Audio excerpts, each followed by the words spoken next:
Hanging bridge sa Bacnotan, La Union na nasira dahil sa mga pag-ulan, hindi muna pinadadaanan sa mga residente. Naritong report.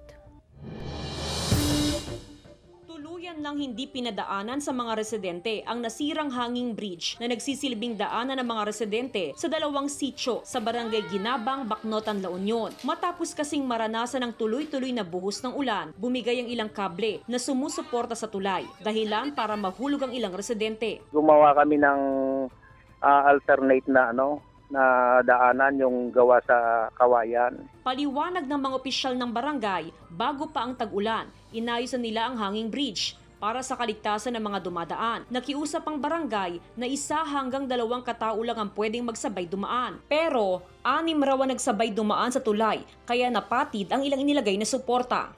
Ginawa namin ng paraan,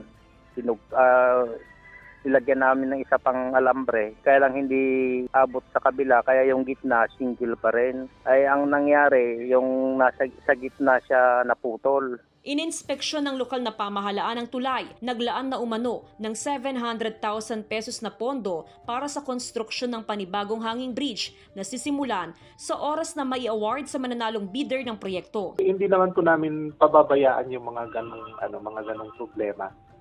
Kaya lang, kailangan pong sundin pa rin kasi yung process para hindi tayo magkakaroon ng problema din sa ibang agency din ng gobyerno. Gaya po ng COA. Nakikipag-ugnayan na rin ang LGU sa national government sa pamamagitan ng DPWH para sa konstruksyon ng concrete bridge na pupondohan ng 50 million pesos. Umaasa silang maaprubahan ito sa pamamagitan ng Build project ng gobyerno. Gabriel-Galban, Balitang Amianan.